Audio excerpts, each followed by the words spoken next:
Alright. Hello, everybody, and welcome to another episode of the Florencio Files. Down here in the bottom left on his Terran account, he is already sending out a proxy SCV, so we know we're in store for some action. It is, of course, Florencio on his The Shredder account, playing a Terran versus Zerg. His opponent in the top right is Taboros, and we are going on to Oxide here.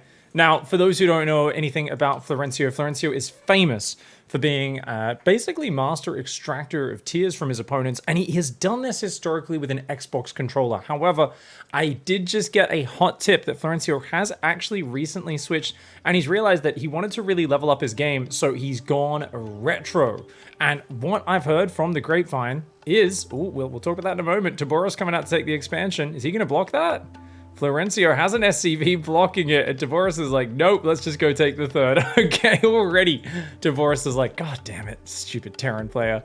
And another SCV's coming over as well. Oh my god. Okay, we're gonna have to tell that story later, guys, because look at this. Oh, this is basically like, you know what he does against Protoss, where sometimes he blocks the natural, and then he cannon rushes over here. Now, the thing is, you can't build cannons, so he's gonna proxy a barracks there. One barracks at home, one barracks on the offensive side of the map. And surprisingly, guys, he's actually remembering to build SCVs to some extent, at least. Now, Taboros is just going to go gas pool here, and Taboros is actually sending the Overlord over as well. So Taboros is going to be able to see this barracks and could potentially pull drones. It's pretty far away, though. A lot of Zergs will not want to pull drones there, and at the same time, if he goes to retake this expansion, there's an engineering bay blocking it. So this is a bit of a conundrum. Taboros has now seen it. Do you pull workers and try to run them all the way over there? Because I don't think you're going to stop the barracks getting up. And he could build Reapers out of that as well. There's also a Reaper coming across the map as well that Reaper is building right now. Ooh-wee. Okay, so what do you do here as Taboros? Yeah, the second SCV, did he build the eBay? Got that to about 2/3 complete. He can cancel that for a 75% refund whenever he wants. But that's going to be hard to clear out. 6 Zerglings are in the way for Taboros. But Taboros is also supply blocked right now, trying to build a queen.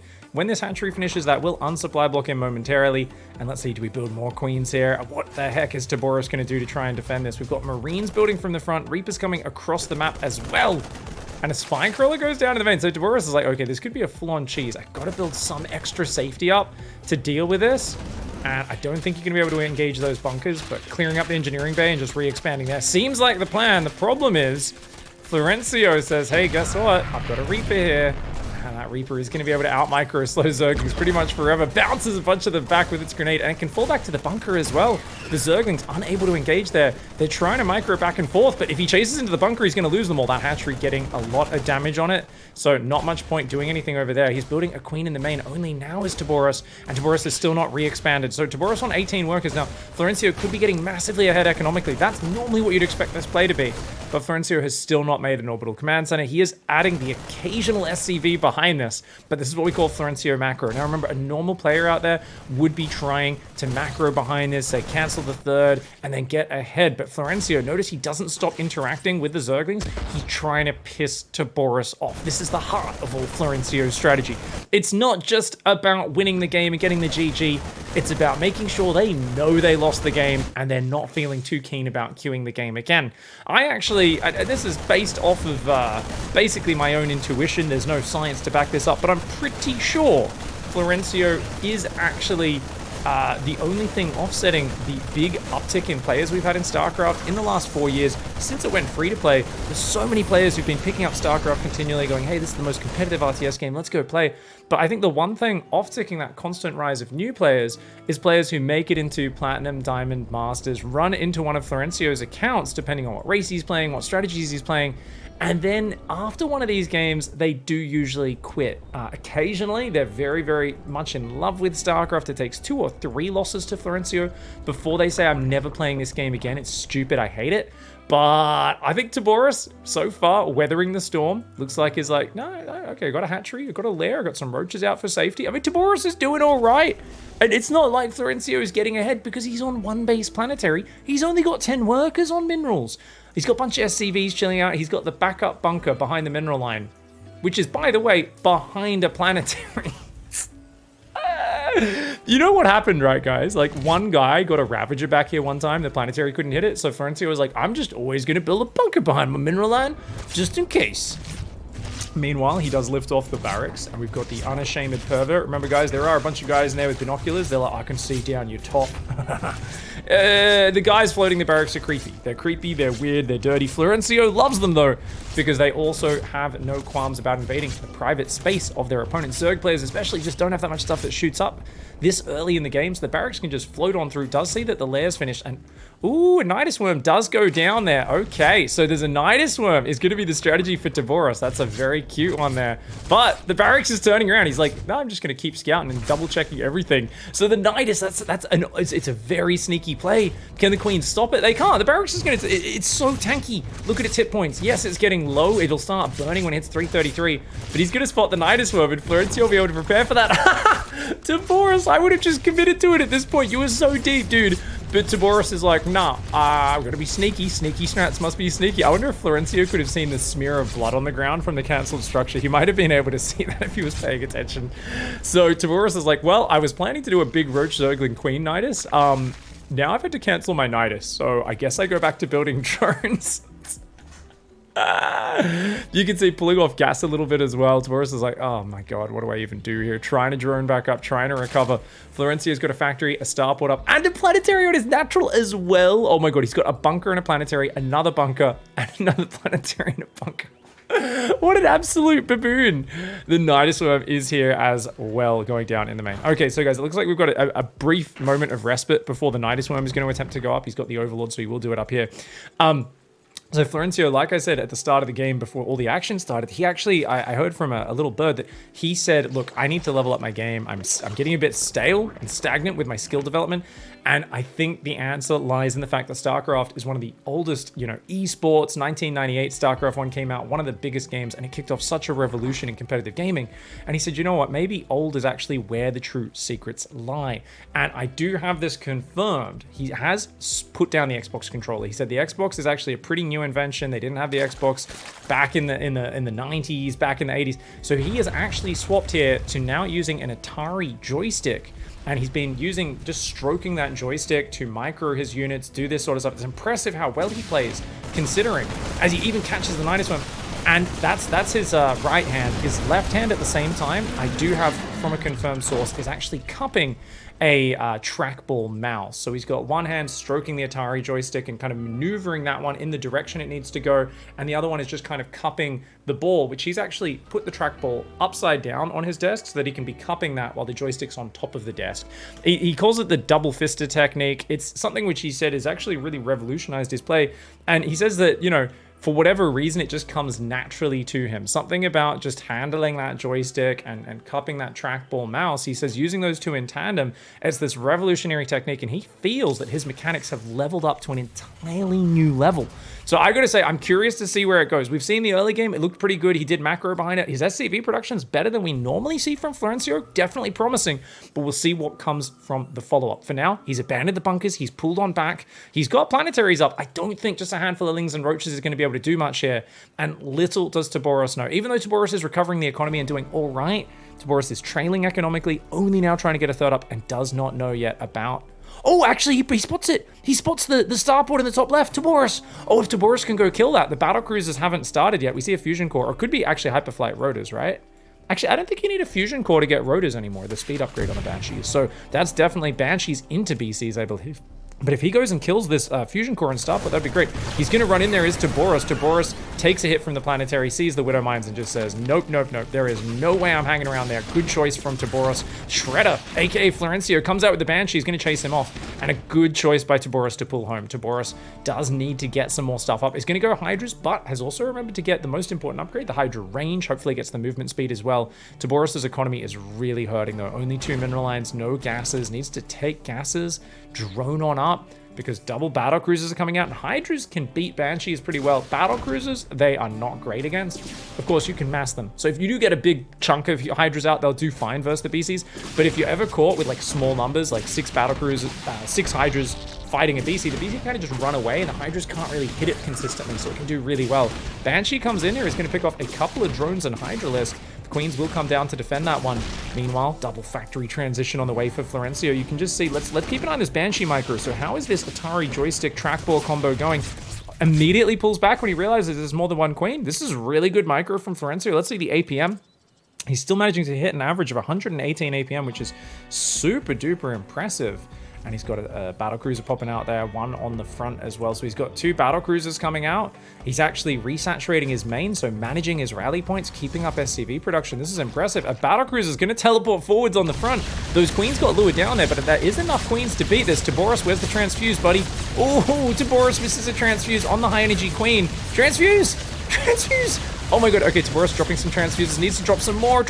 Oh my god, misses the next transfuse as well. And the second BC coming in is huge. The queens are all shooting that BC, but now they change targets and both BCs are going to join their forces. They click the hatchery for a moment. Remember, it's very important to spread your damage across as many units as possible just to insult your opponent. Just let them exist in that period of knowing they're going to lose the fight, but extend that period just a little bit longer. One of Florencio's favorite things to do. And what an absolute savage, man. He is absolutely killing it right now.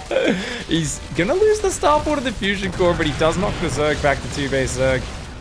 I mean, a 2-base Zerg is not a happy Zerg. That being said, Taboris rebuilds on the left. If you can get enough Hydras out here, it'd be good. But remember, no muscular organs. These Hydras are especially slow off creep. And that's only about 5 or 6 Hydras. Even versus 1 BC that's healthy, that's bad. But versus 2 BCs and a Banshee, not so great. Does kill the Banshee for a good micro by Florencio. My god! You can just tell the combination, the way he's handling that joystick, he really is just maneuvering it in one direction, using the trackball for some of those smoother movements that he needs to do with the mouse and the clicking. And I gotta say, this double-fisted technique that he's been using really seems to suit his style. Taboris right now, probably not too happy. I think he might be starting to feel like, how is my opponent's control this good? And also, what is he doing? He's proxy bunker marined me, hit me with a Reaper, hit me with Banshees, now he's hitting me with battle cruisers. He's got double planetary. He's like, what is going on in this game?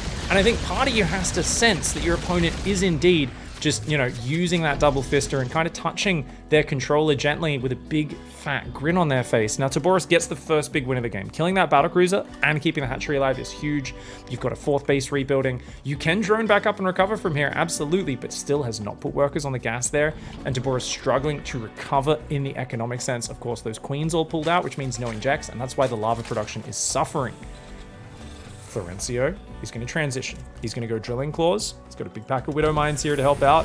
I think he was anticipating a Corruptor swap, and the Widow Mines are really good versus that. The Corruptors often get baited by the battle cruisers into that.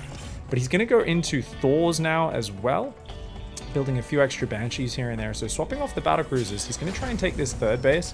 Roaches and Lings are there to deny. And just going to deny that for a little bit, but the BCs will be able to secure that in the near future. Florencio is still building plenty of depots back here. He's actually got Gary and Bruce going. 2 depot builders at a time, something I never thought I'd see. Florencio showing some adept macro so far. Okay, we're putting workers on gas over here. A few of these drones are nibbling the butt of that drone as well. More workers on the way, rallying to all of these gases. The 3rd base is mining. And you know what? Muscular Augment's got remembered. Taboris is getting those Hydra upgrades. Hydras are kind of a pretty decent one-size-fits-all unit versus pretty much all mech units. Obviously, you do need pretty high numbers, though, and that's where Taboris needs to recover and get that economic lead. These queens, these drones coming out, going to be absolutely crucial. Battlecruiser run by is going to come in. That hatchery is dangerously low. The Hydra's pretty well positioned, but these battlecruisers back on full life. They're going to come in and engage this. The Hydra's pull back. They realize they've got to defend the hatchery. Queen comes over here, doesn't inject, but the hatchery gets targeted down. Florencio just teleports 1 BC out, teleports another BC out. See, you don't want to be a dickhead. The middle finger over the shoulder. And once again, I gotta say, I feel like I could almost, even just hearing the replay, see just that when he does the micro on the teleport home, there's just like a furious little on that joystick just to micro, you know, flick the cursor onto the mini map down here, teleport to the other side of the map, and you can just see the ease with which he does that. Meanwhile, Taboris, of course, has a Nidus Worm there. We've got Hydras and Queens on the way. Ghosts Academies are on the way. Cloak and a Nuke and Ghosts are now being built one at a time to complement his Thor army. Now, if there was ever a man who was just really trying to test out all the different tools with his joystick and trackball setup, this is definitely it. Obviously, when you're learning a new setup, you need to really practice those different techniques. So he's got the Thors with some tanks as like more solid units. The battle cruisers, always going to be a great little harassment squad, though one of them is hogging all the kills, 20 kills on one kill on the other. What's with that? Keeps stealing the last hits. The poor support battle cruiser, and then there's the carry over there stealing everything.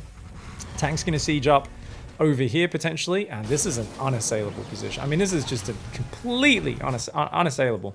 We've got another command center up here as well, so Florencio could keep expanding. He's also making building armor. I was waiting for that upgrade. Battlecruiser is going for another round. Now, Taboris is up to 62 workers. He's also getting a high. Vipers would be amazing here. But this is, no, don't go in there. Don't go in there, Taboris. Taboris has forgotten roach speed this whole time as well. Taboris, what are you doing, buddy? Oh my god, not like this. Not like this. Oh my god, Okay, he focuses down one siege tank. Oh my god, one siege tank and 2 SCVs for that entire Zerg army. Oh no, and he's waypointed them the wrong way. He tried to run them to the left, but that means every single... No, is he gonna lose every single... You're kidding me. Oh my god, every single unit goes down. Oh my god, that was the worst fight of all time. 105 Zerg units for 11 Terran units right now. Florencio, anyone who's got doubts about this new setup has got to be eating their words. As these two battlecruisers are going to micro in, they're staying out of range of the spore crawlers. They take out the 4th hatchery again, and then just teleport home for the repair. Beautiful play by Florencio. It's just setting up these unattackable, unassailable positions, and it really is going to be about Taboris' ability to play into the later stages of the game. Can Taboris re-drone up, get a 4th, get a 5th, get a 6th, and actually, you know, build, I don't know, upgrades are kind of important right now, right? There's no upgrades on this Roach Hydra. There's still no Roach speed, so hopefully it doesn't rebuild any of those Roaches. And just needs to desperately, like, jump to the late game, because if there's anyone who's going to play with their food too long and savor the taste of slowly torturing someone out of the game rather than just winning, it's going to be Florencio. I mean, he's making nukes right now. We haven't really seen those come into play yet. Where are those ghosts? It looks like they're hiding in the back of the base. Like his old High Templar transitions, where he'd always rally them to the back of his base so that the opponent doesn't know. I love it. He's also going vehicle weapons on the armory. What the hell? That's not something we see every day. He's actually getting attack upgrades on the armory. He almost never does it. That's going to make his Thors a fair bit stronger at killing the Zerg units. And normally we see Zerg struggle with float because he's got such high tier units, even when they've got like 2-2 and 3-3 with their Roach Hydra. 0-0 is going to be a big issue. So Taboris here, kind of just making units, but hasn't jumped to that next stage. And at some point, you got to realize, hey, this player's massing planetaries and BCs. I need 80-90 drones. I need like creep. I need to take the whole map. You know, really good chance to practice your macro. Shredder's going to throw a nuke. Florencio throws a nuke over there. Let's go to Taboris' camera. Taboris looks over there and now sends a queen. Can even see it. Pull the drones. Taboris knows the ghost is there. Pull the drones. Taboris. Oh my god. Pulls the drones at the last minute and only reacted with the queen. Didn't even react with the army. Literally, Taboris just manually pulled a queen over. Oh god, Taboris' brain is broken. Once again, Taboris, dude, it's in vision. It's in vision. Taboris has 223 APM and he's unable to stop ghosts that are literally casting nuke from inside detection. The call is coming from inside the house, bro. Oh my god. Oh my god. Up to 41 drone kills in the blink of an eye. 5 overlords. The other overlords, a lot of them barely surviving that. Oh my god, Taboris. I mean, that was hilarious. I've never seen a ghost walk into vision and the player's like, let's click one queen and send it to try to kill the ghost.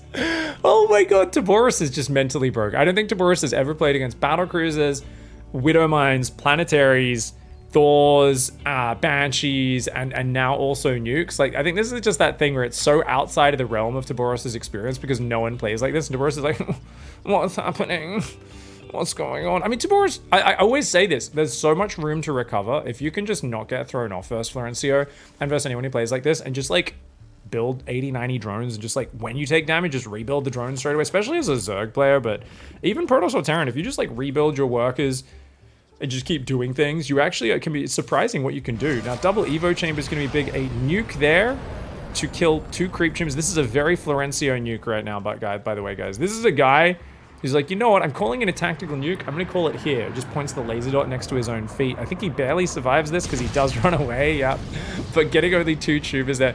The good thing with one like that is it panics your opponent because your opponent's looking around at their bases going, where's the nuke? Where's the nuke? Oh my god, where's the nuke?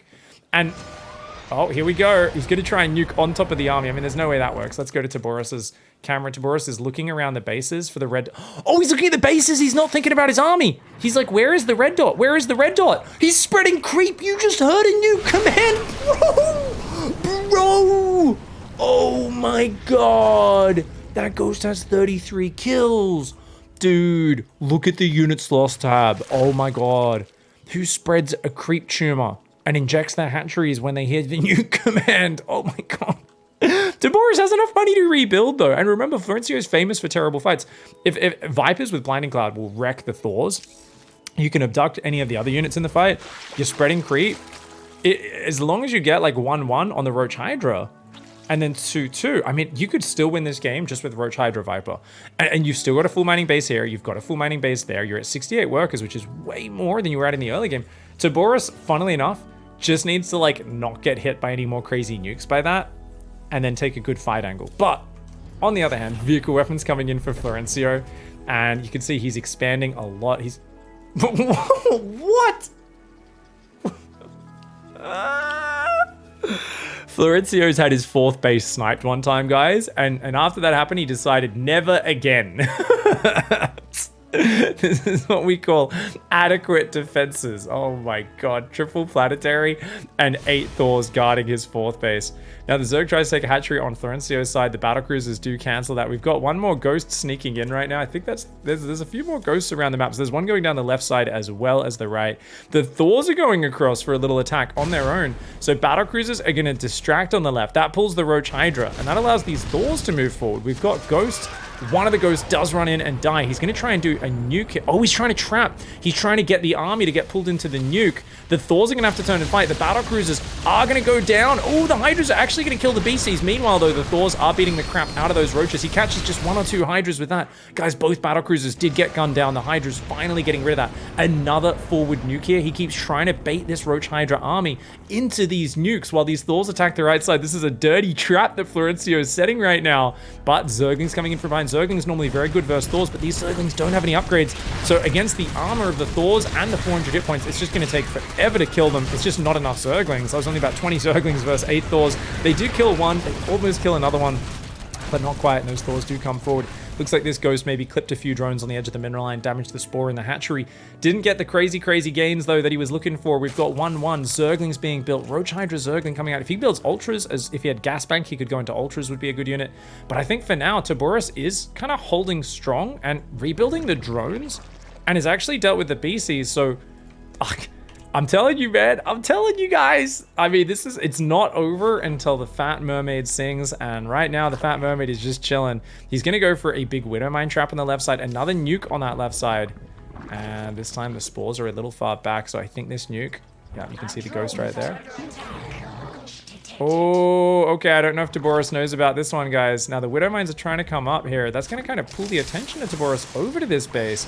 But no, Taboris doesn't seem to have noticed. Not again! How many nukes can you get hit with? Oh my god! Oh my god! And even the drones and the Hydras are moving into that. Oh, man. Oh my god, we are up to 70 workers killed in this game. That is just wild. Only 4. 4 of Florencio's SCVs have died. Drones are trying to mine off the bottom right. For some reason, Mass Queen is being built right now. I think Taboris is just in a state of utter confusion and panic. 240 average APM and unable to spot a single nuke in this game, even when the ghosts are in detection range. This is an absolute disaster for Taboris. Florencio is going to kill this bottom right base. Now, Taboris is going to try and ambush by the looks of it. These Thors is building Ultras and more Zerglings. Ultras and Lings can do really well versus versus Thors, sorry. Now that should be an easy surround on these Thors. No, not the planetaries, the Thors, bro. Okay, there we go. So these Thors will get caught out. This could be a pretty good fight for Taboris. The Roaches still do not have Roach speed. Those Roaches are they're just getting stuck behind all the units. They're slowing down the Hydras. But despite that, a good angle. The Zerglings did a great job of tanking. Anytime you're fighting pure mech that doesn't have Hellbats mixed in, or something like that to actually deal with the Zerglings. Zerglings are massively good at tanking because all the Thors and tanks will like do massive overkill each time they shoot them. Tank splash damage can kind of do okay. Widow Mines can do okay, but Thors on their own are just going to massively overkill. Now we've got another ghost here. He's got a nuke ready. He's going to launch it. Let's go to Taboris's camera. Taboris was on the right spot, but now is taking a hatchery in the bottom right. Come on, you just heard a nuke come out. Are you playing without sound? Oh no. Guys, what if he's playing without sound? Oh my god, another nuke landing. But wait, his army's here, which tells us that he realized where this was coming from, right? Otherwise, why would his army have moved right towards that ghost? I don't know. Oh my god, another nuke. Pull your drones! Oh my god, Taboris is like, no, screw this. I'm sick of getting nuked. And he's going to attack through a choke point into a planetary with tanks behind it. Okay, he says, okay, no, that's not going to work. He's going to pull to the right side and go, there's another planetary there. And then another 3 planetaries to the right. Taboris is trapped between 7 planetary fortresses right now. This is the dumbest thing I've ever seen. And now attacks into a double planetary bunker Thor choke point. Oh my god. What an absolute disaster. Oh my god, Taboris, why? Why did we do this, bro? Oh my god. Florencio standing on the high ground repairing his planetary. They're trying to break the rocks down just so they can get out of here. Oh my god. And Taboris has stopped rebuilding the economy. Yes, another nuke landed in the top left and cleared that whole base. And this base as well? Did I miss 2 nukes while watching that? Oh my god, 37 kill Ghost will finally get double teamed by those queens. But dude, just oh my god. The moment you stop rebuilding your economy and you try to headbutt into planetaries, that's the moment you lose the game. At this point, Taboris is completely dead. He's like, oh, I'll rebuild drones now, but already spent all the money on Roach Hydra Zergling. And that means when you're down to 29 drones, well, guess what? If you don't rebuild those drones straight away, your economy's screwed and you'll never be able to rebuild it, right? Another nuke is queued on this left side. Dude, this is just torture. Florencio there, I gotta say, guys, I think he might need to buy a backup joystick and trackball mouse, because let's just say there's gonna be some chafing. I mean, there's gonna be just so much wear and tear from him furiously tapping away on those. This is disgusting. A nuke takes out the hatchery, the Banshees take out the hatchery, the Thors say, come into my house, I welcome you into my lair. The Zerg player Taboris is like, maybe no, I don't think I want to go there. I don't want to go to there. I wouldn't want to go to there either, guys. 3 planetaries and a pack of Thors, not a good place to hang out, not a fun place to hang out. Florencio, on the other hand, is like, I'm not done nuking yet. Mr. Dickhead is still here. It's not over. I'm telling you guys, Taboris is here just like, how do I win the game? How do I win the game? Florencio has probably got his hand even off the trackball at this point, only on the joystick, and he's just fiddling away with a big old smile on his face. He has killed way too much stuff this game. It is absolutely appallingly bad. Now, I wonder if Taboris just doesn't play with sound, or if it's just that thing where sometimes people hear the nuke sound and they just panic. Because you actually have a lot of time. It's like, I don't know what the actual in-game time is. I feel like it's like 14 seconds or something from calling a nuke to it actually coming in. It's quite a lot of time. But it's actually one of those things where I think most people just hear it and they just haven't dealt with it before, so they freak out, right? They just, and realistically, it's like you just jump between your bases and you just kind of pull the drones away. But Taboris was already in such an annoying game where the battle cruisers kept killing his stuff. And then once the first nuke lands, I think you get so upset because you're like, oh man, I'm getting toyed with. Like there's this feeling of like, my opponent is playing with me right now. And Florencio says, you know what I haven't done yet? Hellion harassment, let's go. Taboris finally rebuilds the economy to 23 drones. Florencio says, how many drones was that? Excuse me, how many? The Atari joystick works great for lining up these drones in this situation. A beautiful row of drones goes down to just 7. He's launching random nukes on the map to kill spore crawlers and creep. Taboris, at this point, it's time to leave, buddy. You lost this game a while ago. Florencio literally is playing ring around the Hydralisk right now. He's like, oh, where are the drones? You've killed them all.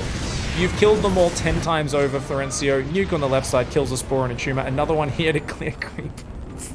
The units lost tab, of course, we should check in on that. Florencio actually lost some units, guys. So it's not as disgusting as it was at the start of this game. Still 72 Terran units for 533 Zerg units. That is gonna be pretty in favor of the Terran player. A little bit of revenge there for Taboris. Is like, I will kill this one Ghost. The Ghost is like, nah, see, you don't want to, nope.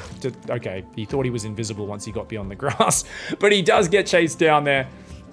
And Florencio just gonna, slowly toy with his opponent. You guys let me know in the comment section, do you think this is an upgrade from the Xbox controller? Because this is only the first game. It could just be that Taboris didn't handle things well, right? Maybe if Flo's under more pressure, he will need to go back to that Xbox controller. Maybe there's some flaws that don't show themselves in this first game. But for those of you guys who have better suggestions, I know some people play with some really weird setups. Potentially, I have been asking Flo if he will try the DDR pad and play StarCraft with the DDR pad instead. That's pretty complicated to wire up and stuff, and I don't think it gives him the same... I think he said it wouldn't give him the same physicality because there's no joystick. He said there's something about the rigid motion with the joystick, and there's something about, he said, the way he can manipulate the shaft of that joystick that just makes, he says it's a bit more satisfying. I don't know exactly what he's talking about there. I haven't played too much with these sort of weird setups, but you guys let me know exactly what sort of setup you think would be the most effective to not just play really high-level StarCraft, but also tilt the heck out of your opponent while having a shit-eating grin on your face, and of course, playing strategies straight out of Florencio's science school for kids who can't macro grid. Looks like this game is going to end with some torture, guys. While we are here, waiting for our next nuke to force the Zerg to leave. The Zerg has not even said anything. The APM keeps going up, but nothing is happening. It's like, you're on 10 drones. Let's say a big thanks to our Patreons just before we finish up the VOD. As we will fast forward this one. GG, well played. Okay, there we go. There we go. I was like, come on. I was like, talk about, like, he's just stroking the... I'm like, just leave, please, Taboris. Just leave. Put yourself out of this misery. Guys, hope you enjoyed that game. Big thank you to everyone who's been supporting the Flow Files and the rest of the content here on the channel. A special thanks to, of course, Modern Totem, Maxan, Colonel SC, Jacob G. Thank you so much for the love. See you guys in the next one. If you want to support the Patreon, links below in the description. See you next time. Goodbye and good night.